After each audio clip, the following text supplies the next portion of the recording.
Black history. According to the public school system, Negroes were brought to America in 1619, forced to work as slaves on plantations, until one day this great white man named Abraham Lincoln came along and felt bad for the slaves and signed the Emancipation Proclamation in 1863, which freed the slaves. But there were still some bad whiteys in the southern states that passed Jim Crow laws for segregation. Afterwards, there came more whites that felt bad and then gave blacks civil rights in the 1960s, then allowed a black man to have the presidential office named Barack Obama. Now blacks are finally equal to whites. We can all get along. The end. Now, moving right along to our English lecture for the day. I don't think so.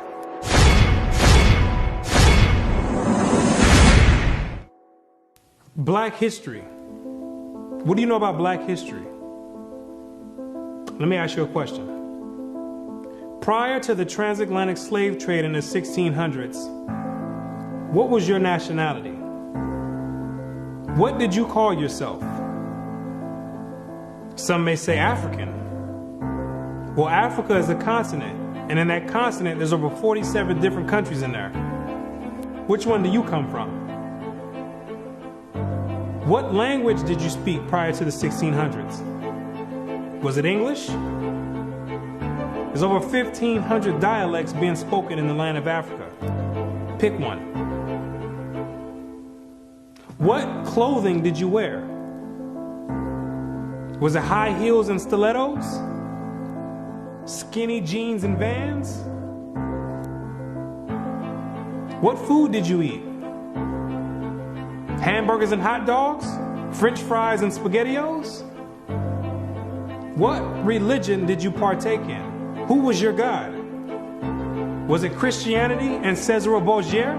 Most of you have no idea about the answer to these questions. You have no recollection of any history prior to the transatlantic slave trade.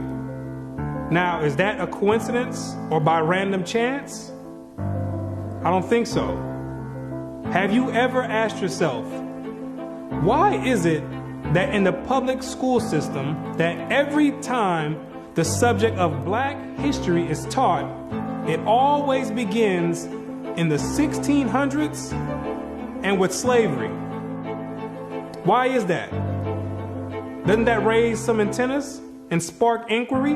Why is it that the public school system is so committed to revolving black history solely on the past 400 years? Why is that?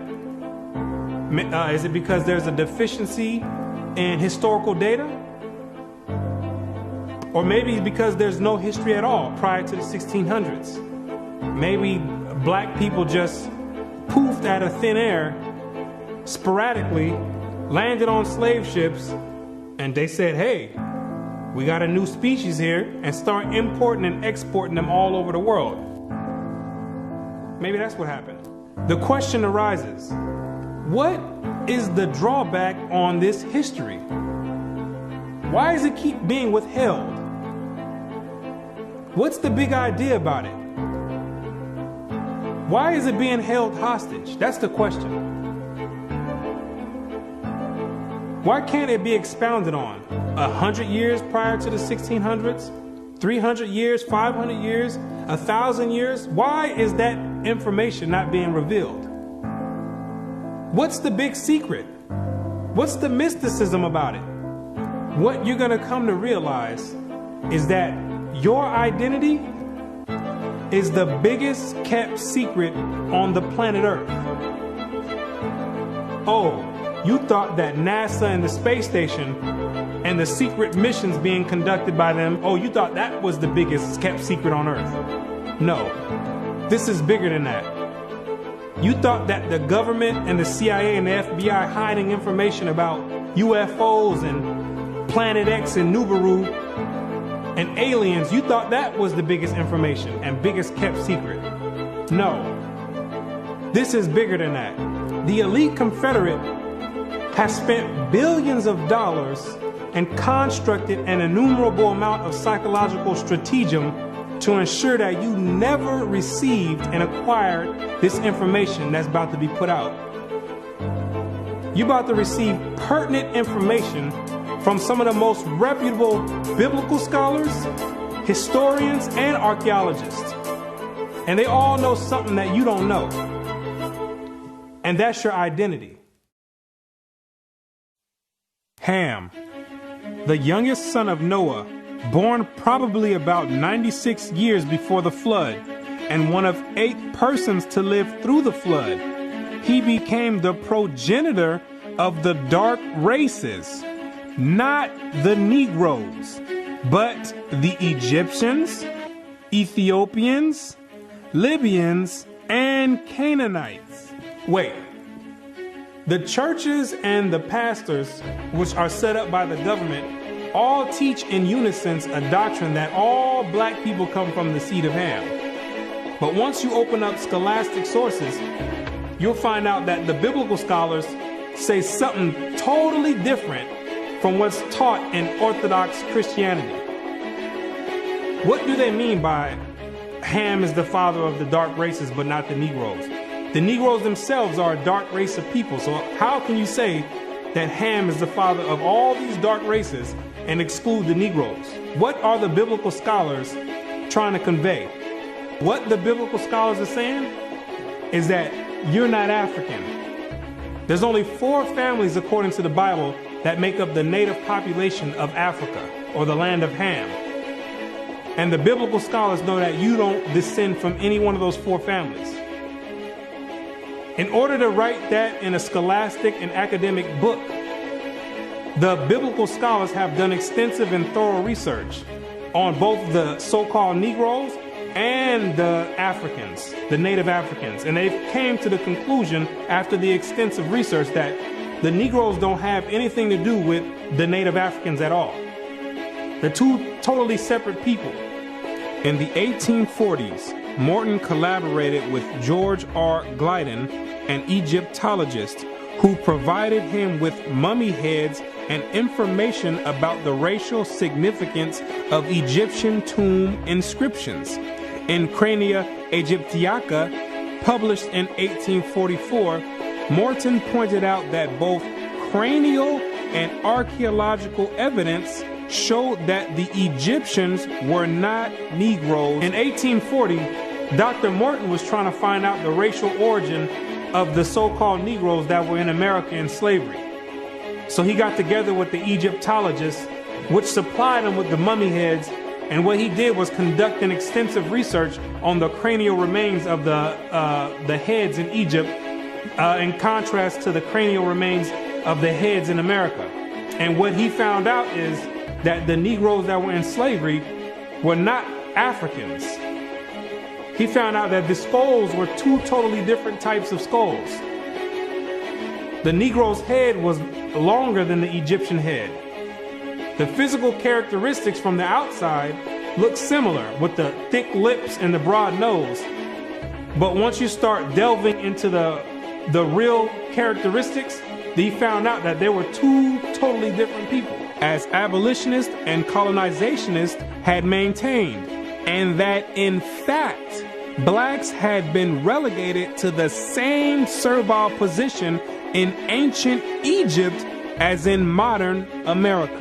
But what Dr. Morton did discover is that the Negroes that were serving slavery in America served the same position and servitude in ancient Egypt when they matched other skulls and other cranial remains in Egypt. They said these are exact matches. So what are the scholars saying?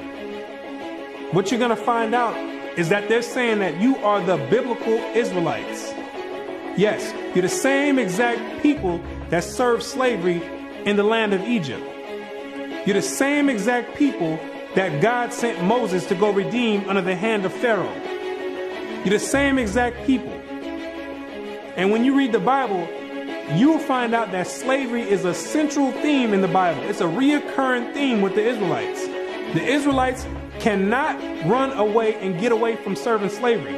It continues to happen over and over, all the way up until today. You came out of Egypt as slaves. came down into the land of Israel, no sooner as you got there, then you had the Assyrians come, capture the land of Israel, and take you and make you slaves. In the 9th year of Hoshea, the king of Assyria took Samaria and carried Israel away into Assyria. You came out of the land of Assyria, went back to the land of Israel. Then the Babylonians came, which are the modern day Ethiopians, the Cushites, came to the land of Israel and made you slaves. So all Israel were reckoned by genealogies. And behold, they were written in the book of the kings of Israel and Judah, who were carried away to Babylon for their transgression. You came out of the Babylonian captivity, went back to the land of Israel. Then the Persians came on down there, took the Israelites and made you slaves.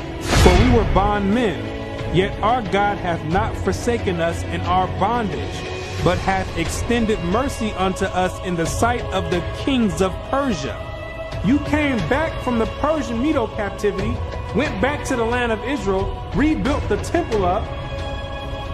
Then the Greeks came on down there, took you and made you slaves, and to entreat them that they would take the yoke from them. For they saw that the kingdom of the Grecians did oppress Israel with servitude.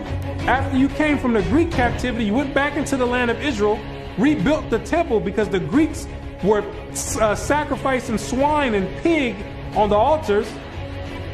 No sooner as you came back to the land of Israel, then the Romans came and had you during the time of Christ as slaves. It was so much slavery going on with the Israelites that Jeremiah himself had to ask, is Israel just put on earth just to be slaves? Is that your whole purpose? Just to be servitude to other nations? Is Israel a servant? Is he a homeborn slave? Why is he spoiled? So you might be asking yourself, if the so-called Negro is part of the 12 tribes of Israel, how in the world did you get to the west coast of Africa? And when ye shall see Jerusalem compassed with armies, then know that the desolation thereof is nigh.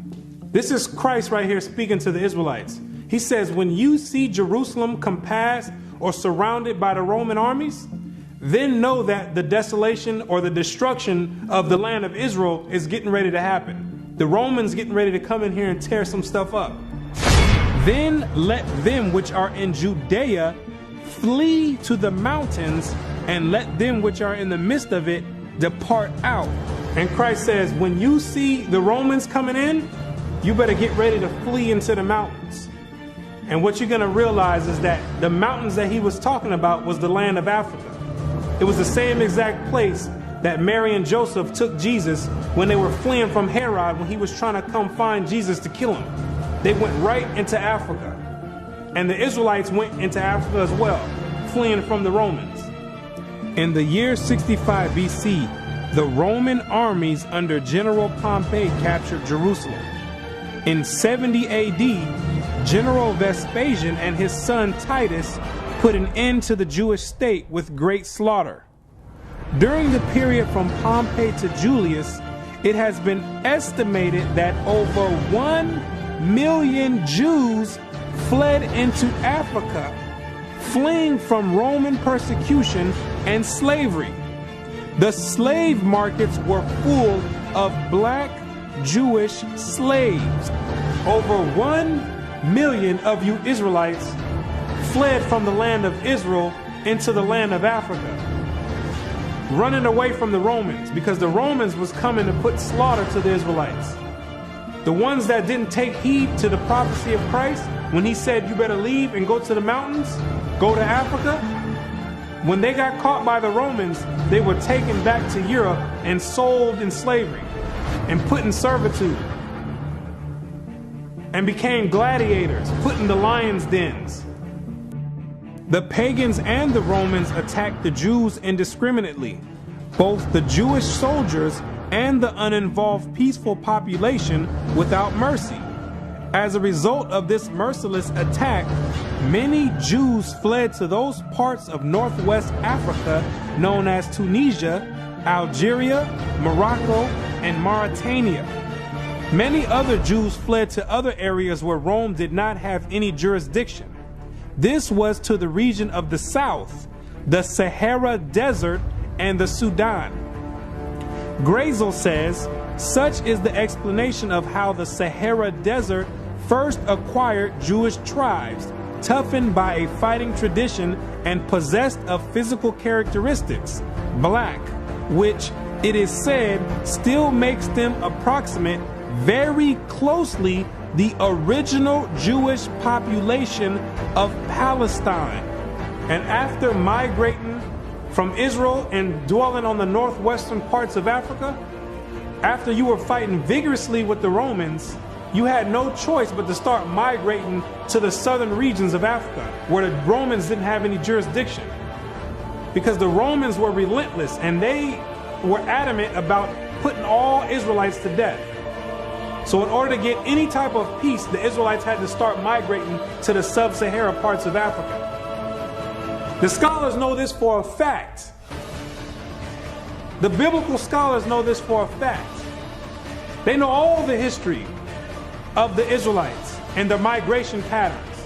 Whatever may be thought of the more or less mythological traditions connected with the earliest Jews in North Africa, it is now practically an established fact that a Jewish nation, Jewish at least in faith, and perhaps too in origin, long held sway south of the Sahara.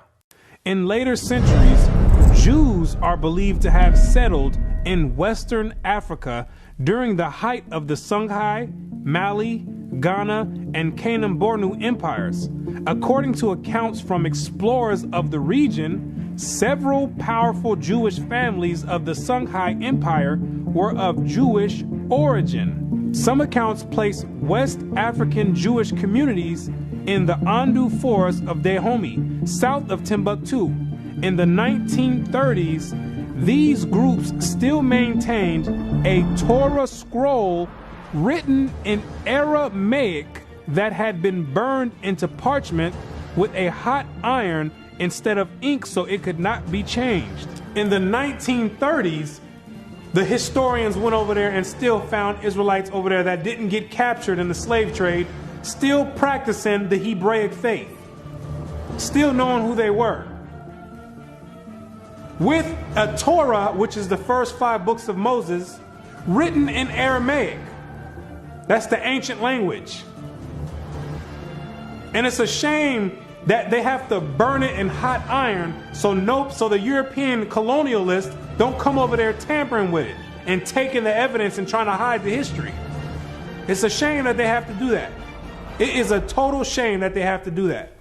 The black Jews had an advantage over the African tribes.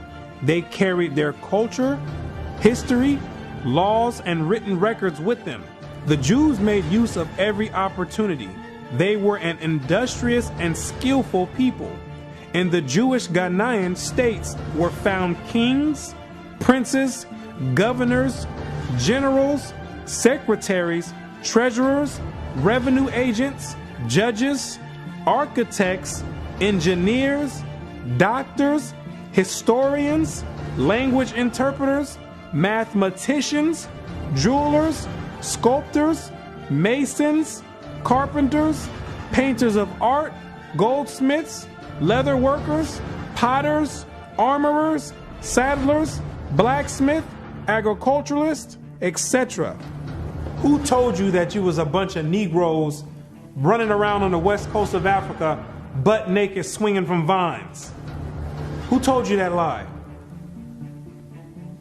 You were and still are a prestigious people, a skillful people.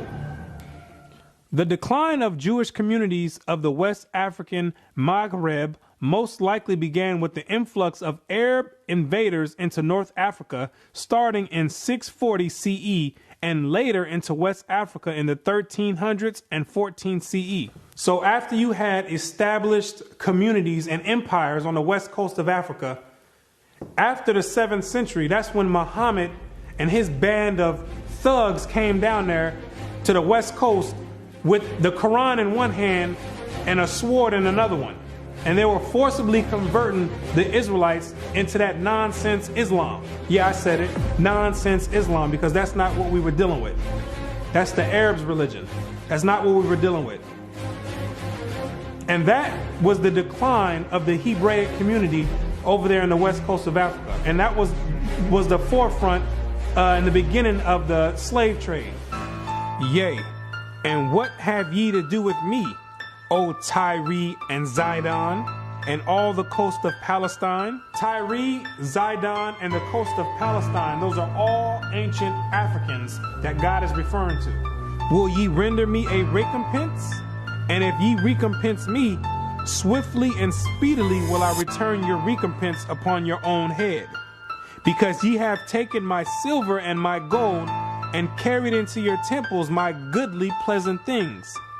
The children also of Judah and the children of Jerusalem have ye sold unto the Grecians. The Africans got together with the so-called Grecians or the Europeans, and they commenced in selling the Israelites that were dwelling on the west coast of Africa in slavery. There's your slave trade right there in the Bible. Both buyers, Europeans, and sellers, Africans, saw the people traded into captivity on the African coast as outsiders. Now, why did those Africans see you as outsiders? Because you were some people that migrated and encroached on their land. They knew you were not the same exact people. The customs that you had, the way you moved, they knew you were not the same people, so they had no problem commencing in a slave trade with the Europeans. Do you be crazy to believe that Africans were selling their own people? That makes no sense at all. When the Europeans put that in the textbooks, they're using technicalities, saying Africans sold other Africans. When they're using technicalities, what they mean to say is native Africans were selling Israelites that were living in Africa. It'd be no different if somebody wrote history of 500 years from now and say there was a slave trade that happened here in America. Say black people got together and start selling white people to the Chinese. If somebody with the same mindset that the Europeans have wrote history 500 years from now, they would say Americans were selling other Americans to the Chinese. When it's two totally different nation of people living in America. You can't just say Americans sold other Americans. Two totally different people. It's the same exact scenario on the west coast of Africa. There are both oral and written explanations that trace the origin of the Igbo. And the most tantalizing is an association of the Igbo to the Hebrew race. This assumption is based on the fact that Igbo culture has many similar traditional customs like that of the Jews. Similar customs are observed in marriage negotiations, childbirth and circumcision, restitution, attitude to totem animals and taboos, as well as hospitality to others, especially to strangers, etc. The Igbo are therefore said to be the split and lost group or tribe of Israel that refused to wander further northeast with Moses, but preferred going down southward. The Igbo people have many Jewish traditions.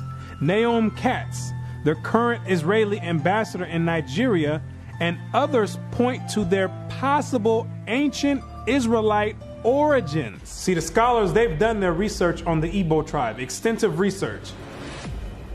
And they've compared the traditions of the Igbo tribe, and they've matched them up to the biblical traditions of the Israelites. And they said, whoa, these are strikingly similar. The only way that these people could be practicing the Hebraic faith this close is if they were the biblical Israelites themselves. So you may ask yourself, what is the significance of the Igbo tribe to the so-called Negro in the Americas? When you do the research, what you're going to find out is that the Igbo tribe is one of the main sought-out tribes that were captured and sold in the transatlantic slave trade and came right here to America. The British were the major buyers before they banned their own slave traffic in 1807.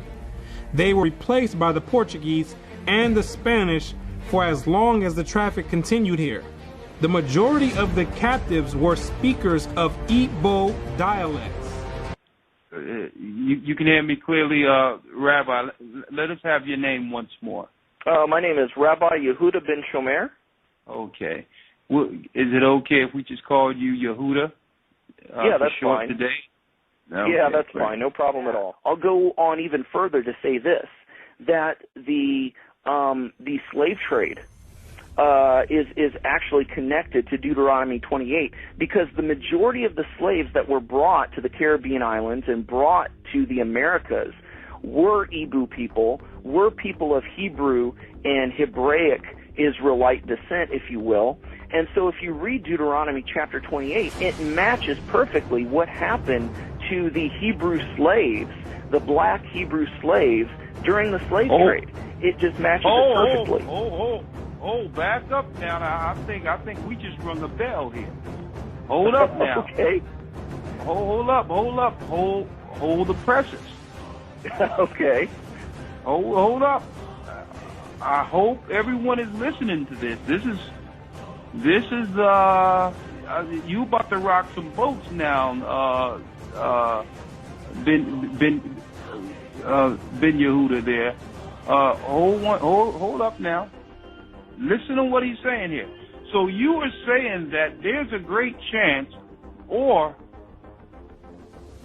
more so, that the black people that links directly to the slave trade are from the lost tribes of Israel. Is that what you're saying here, sir? Yes, I am. Now, granted, I will qualify that I don't. Wait a second. I don't believe that every single black person is Hebraic or Jewish, but I'm saying that the majority of the slaves involved in the slave trade were Hebrews. These people knew exactly who they were buying and selling, both the Africans and the Europeans. The Europeans, which are the Romans went after 70 AD, they went conquering, and they done hid themselves under different nationalities after they done conquered the native people that were in those lands in Europe. Hid themselves under the French, under the British, under the Portuguese. They're the same exact Romans. And all they're doing is continuing the agenda that was put in place in 70 AD. When they came down there looking for the Israelites. It's the same exact agenda.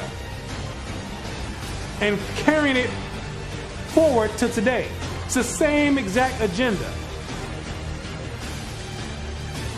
They knew exactly who they were aiming for. It's not by coincidence that all the history matches up perfectly with the Bible prophecies. It's not a coincidence.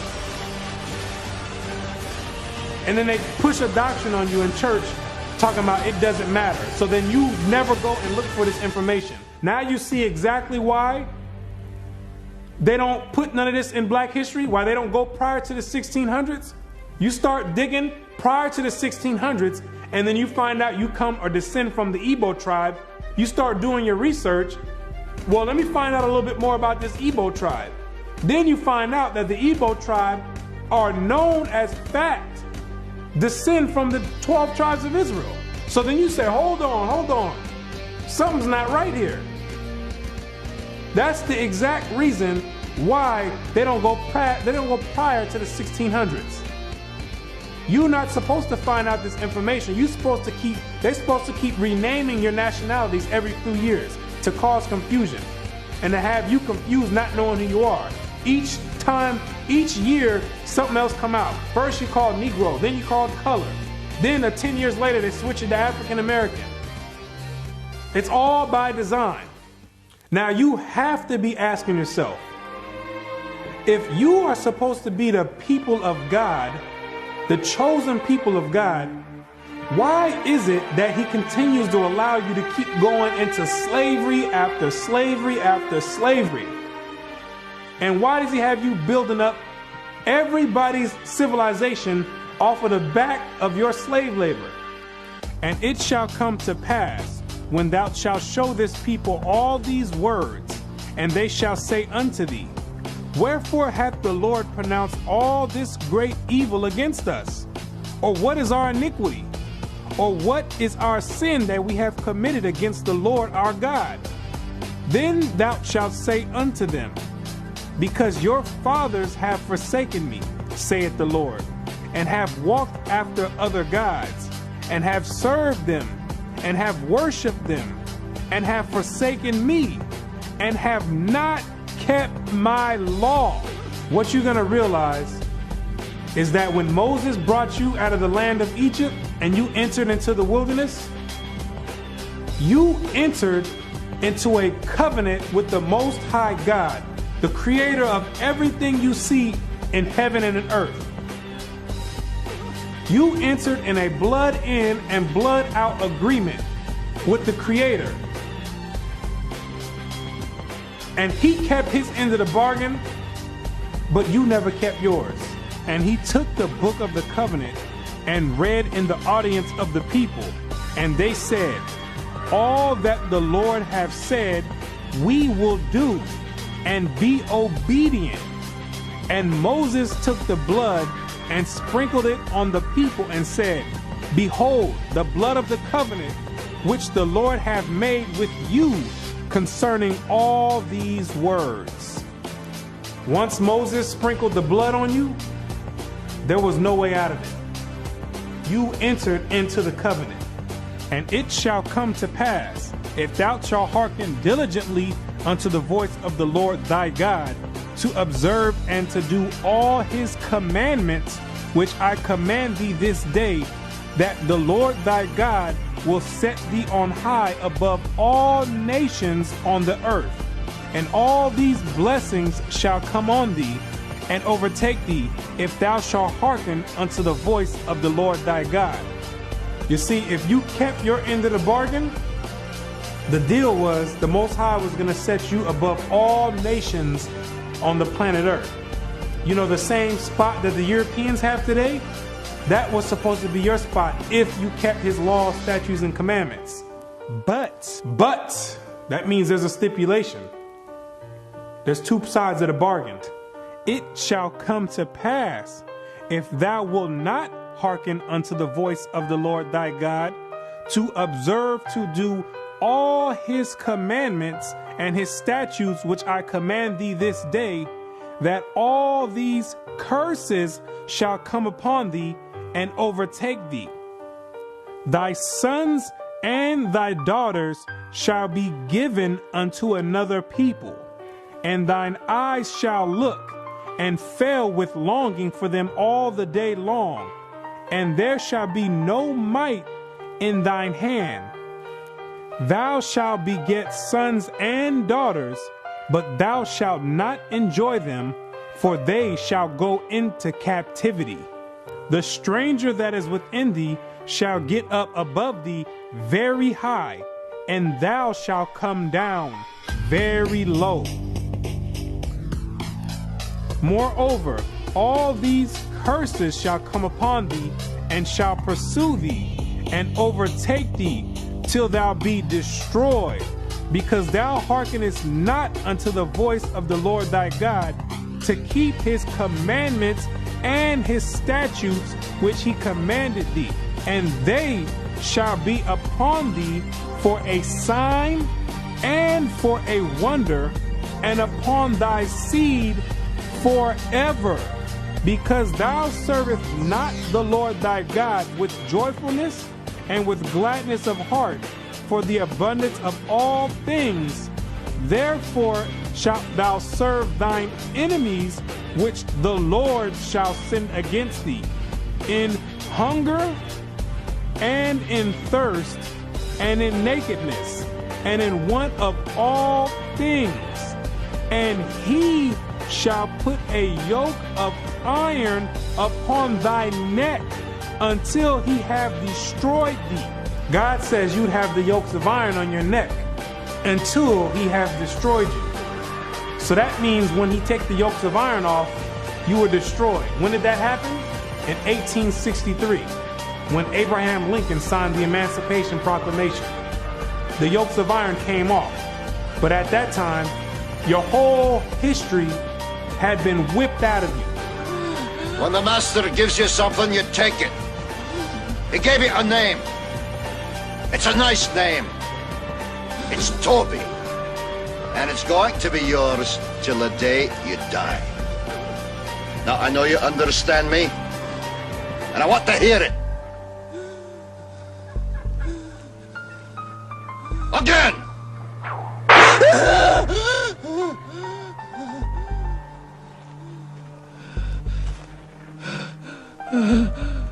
I want to hear you say your name. Your name is Toby. What's your name? Gunther.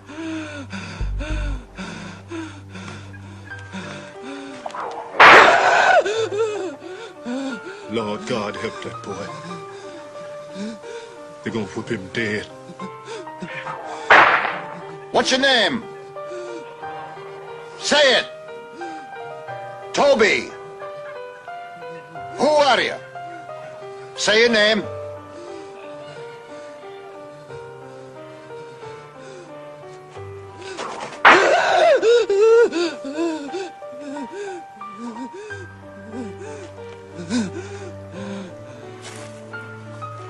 What's your name? Toby.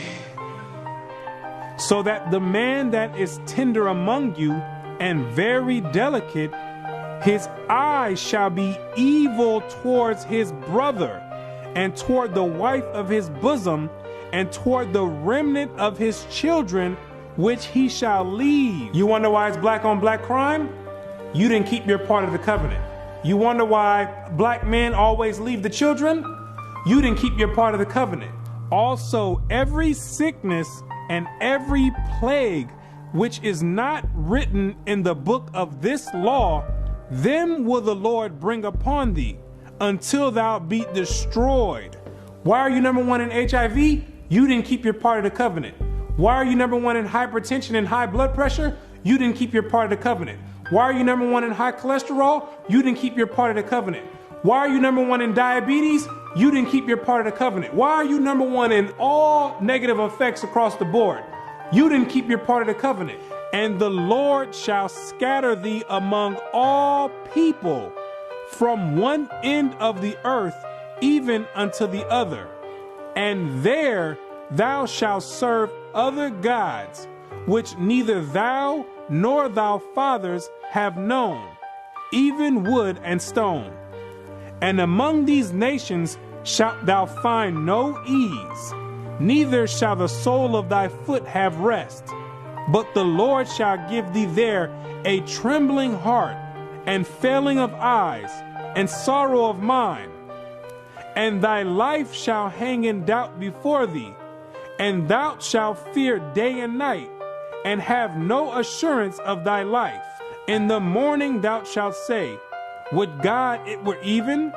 And in the evening thou shalt say, would God it were morning? For the fear of thine heart wherewith thou shalt fear, and for the sight of thine eyes which thou shalt see.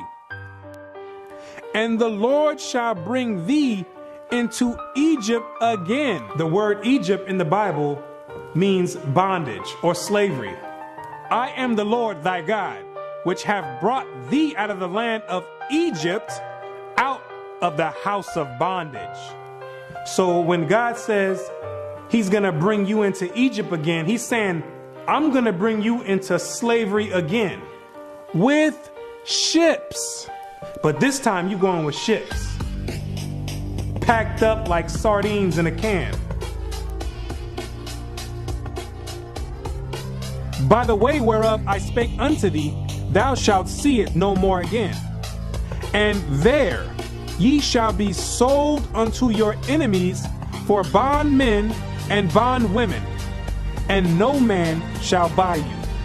And God says no man shall buy you. Back in the biblical days, you would be able to buy or redeem a slave by payment. But God says no man is going to be able to redeem you out of this slavery. This last one I bring you to, this last Egypt, nobody's going to get you out of it. Marcus Garvey tried to get you out of it, didn't work. Martin Luther King tried to get you out of it, didn't work. Malcolm X tried to get you out of it, didn't work. Louis Farrakhan tried to get you out of it, didn't work. Al Sharpton tried to get you out of it, didn't work. Why? Because you are still breaking the covenant.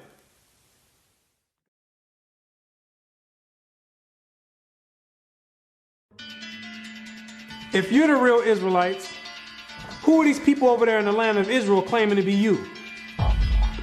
Those are Romans, Europeans. They got pushed up in the South Georgia, Russia, in the Caucasus Mountains, and hid themselves under the name of Khazars. Between the 8th and 9th century, the Khazarian Empire under King Bulan adopted the traditions of the Israelites and mixed it with paganism and called it Judaism. Yes, we know your history too. Then after the Holocaust, which was politically motivated, the elite used that as a pretext to invade the land of Israel and took those Khazarian converts and placed them in that land in 1948. In May of 1948, a new Jewish state, Israel, was born in a bath of blood. Jewish troops routed Arab forces from the city of Haifa in the first of a series of battles that were to reverberate through the years.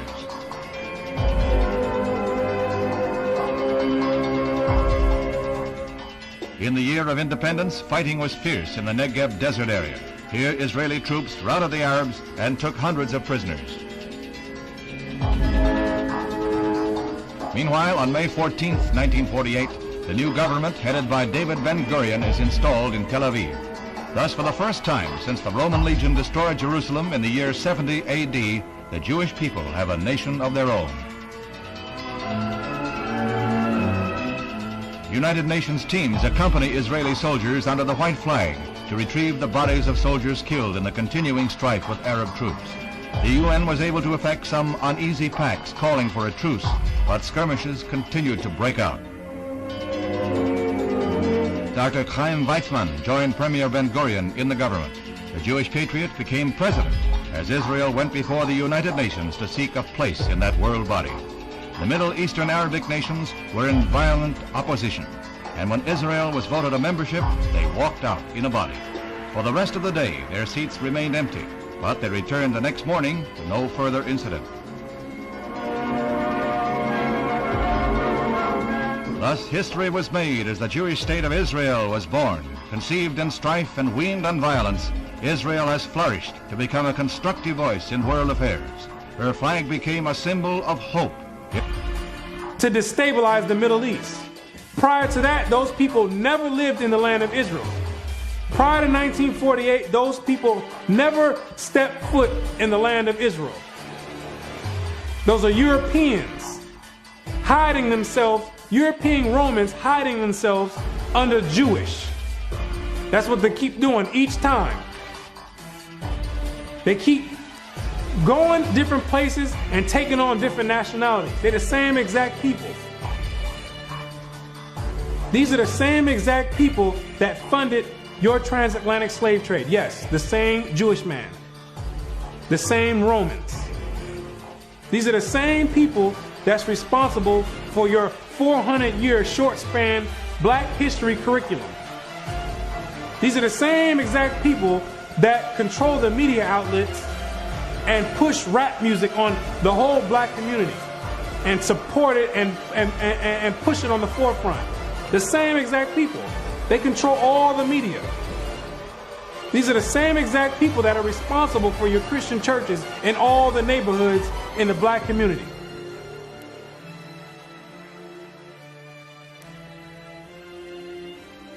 The Bible says when the real Jews get in the land of Israel, there will be no more war. Since those converts, Khazarian converts, went into the land, it's only been war. They don't fit the prophecies. They over there dealing with Satan. I know thy works and tribulation and poverty, but thou art rich. And I know the blasphemy of them which say they are Jews and are not, but are the synagogue of Satan, using the Babylonian Talmud as their authoritative source. These people are not the real Jews, and they have nothing to do with the Most High God and the biblical Israelites. They're not the real Jews, and they're dealing with Satan at the highest level. What are these nations trying to accomplish by suppressing all this information? What you're going to realize is that there's a group of nations that are confederate together that have been trying to get rid of the Israelites from way back when, so they can offset the Bible prophecies. Keep not thou silence, O God, hold not thy peace, and be not still, O God, for lo, thine enemies make a tumult, and they that hate thee have lifted up the head. They have taken crafty counsel against thy people, and consulted against thy hidden ones. They have said, come, and let us cut them off from being a nation, that the name of Israel may be no more in remembrance. The elite know that America, according to the Bible, is the last kingdom before the return of the Messiah. It's the last reigning kingdom, called Babylon the Great, or the Little Horn. And they're trying to offset prophecy and prolong their rulership, because they know that when Christ returns, he and the 144,000 are going to be the next ruling government on the planet Earth. And he that overcometh and keepeth my works unto the end, to him will I give power over the nations, and he shall rule them with a rod of iron. As the vessels of a potter shall they be broken to shivers, even as I received of my Father. And I heard the number of them which were sealed, and there were sealed 144,000 of all the tribes of the children of Israel. The elite don't want this prophecy to go forth. They're going to do anything in their power to offset the prophecies and prolong their rulership, because they know that once the Israelites are in rulership or in authority, that all these nations that had a hand in enslaving the Israelites, they're all going in captivity. It's going to be their turn for servitude. For the Lord will have mercy on Jacob, and will yet choose Israel, and set them in their own land. And the stranger shall be joined with them, and they shall cleave to the house of Jacob.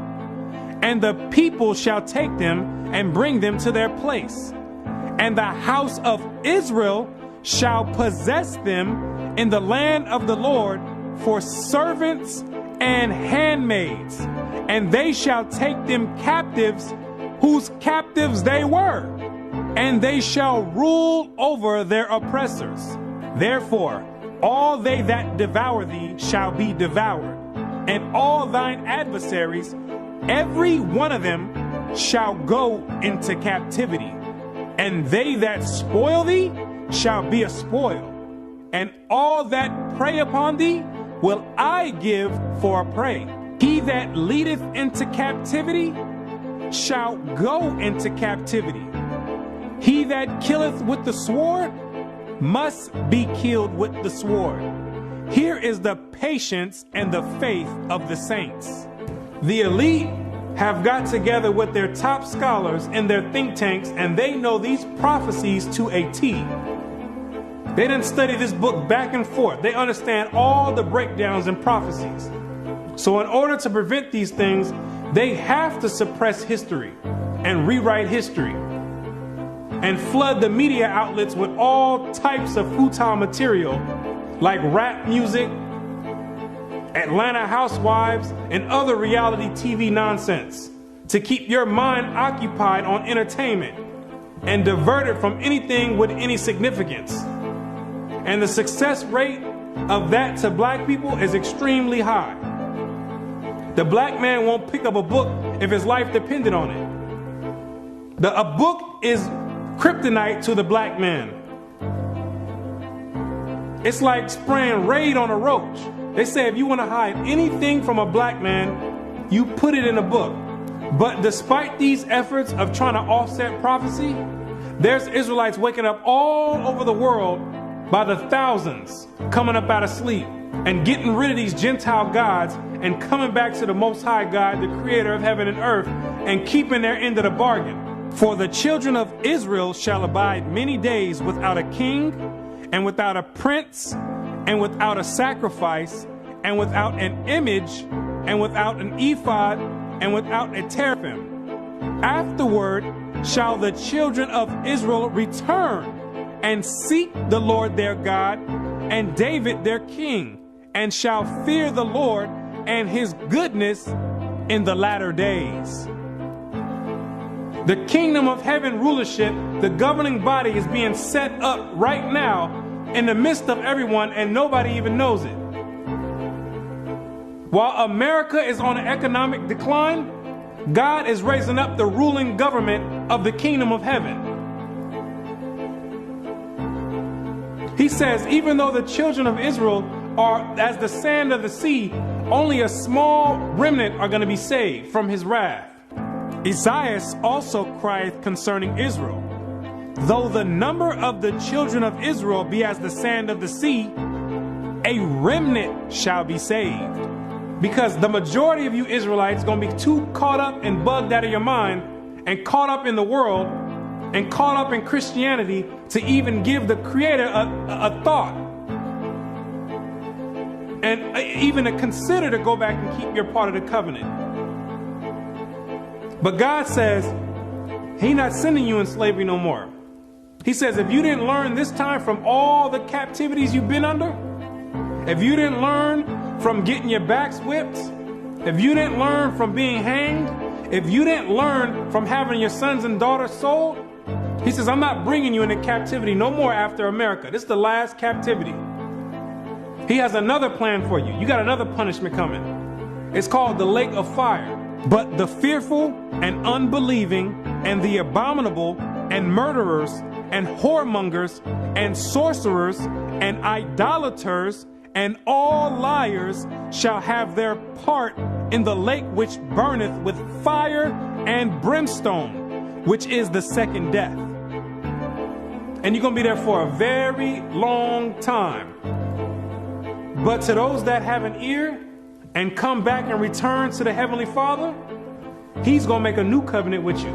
For finding fault with them, He saith, Behold, the days come, saith the Lord, when I will make a new covenant with the house of Israel and with the house of Judah. The Bible says that the new covenant is with the Israelites, not all nations. He made the first covenant with you, and He's making the next covenant with you as well. Not according to the covenant that I made with their fathers in the day when I took them by the hand to lead them out of the land of Egypt, because they continued not in my covenant, and I regarded them not, saith the Lord.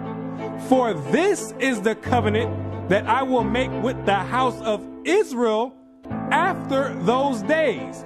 What does it mean after those days? It's talking about when you get into the wilderness. Yes, you have to go to the wilderness again. The same way when you came out of Egypt and you went into the wilderness and made the first covenant is the same exact way when you come out of America, which is the modern Egypt, you're going to have to go into the wilderness again. And I will bring you out from the people and will gather you out of the countries wherein you are scattered, with a mighty hand and with a stretched out arm, and with fury poured out. And I will bring you into the wilderness of the people, and there will I plead with you face to face, like as I pleaded with your fathers in the wilderness of the land of Egypt. So will I plead with you, saith the Lord God. And I will cause you to pass under the rod, and I will bring you into the bond of the covenant. The covenant is going to be made after Christ returns. That's the new covenant. Then in the new covenant now, you're still under the same exact covenant you made when you came out of Egypt. That's a binding covenant right now. I will put my laws in their mind and write them in their hearts. And I will be to them a God, and they shall be to me a people. And God says he's going to put his laws in your mind. Yes, those same laws that your Christian church teaches are done away with. Those are the laws that are going to govern the kingdom of heaven. The same way America has their laws that govern America. The laws written in the Bible in the first 5 books of Moses, those are the laws that's going to govern the kingdom of heaven. Those are the same exact laws that you promised and made a pact with the Most High saying that you would keep, and you refuse to keep to this day. That this is a rebellious people, lying children, children that will not hear the law of the Lord, which say unto the seers, see not, and to the prophets, prophesy not unto us right things, speak unto us smooth things, prophesy deceits. Yet the number of the children of Israel shall be as the sand of the sea, which cannot be measured nor numbered.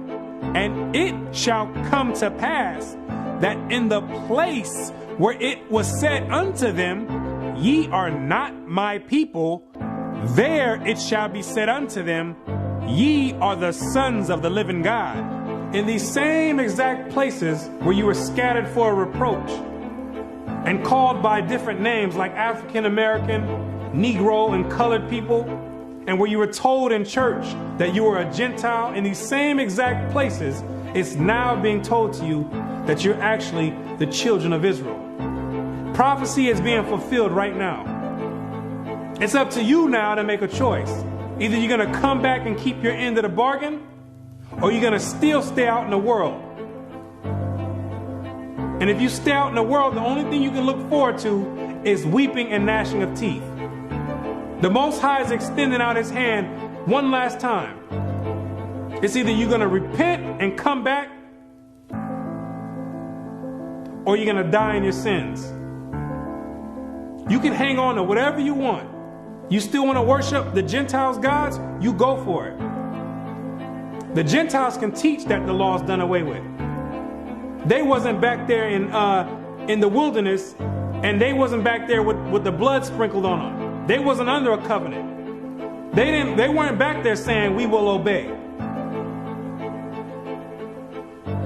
You did. The Most High never gave them no laws to keep, but he gave it to you. He showeth his word unto Jacob, his statutes and his judgments unto Israel. He hath not dealt so with any nation. And as for his judgments, they have not known them. Praise ye the Lord. So there's no punishment for them not keeping the laws. But there's a great punishment for you not keeping it. So it's time to decide. Either you're going to be in or you're out. But now you know who you are.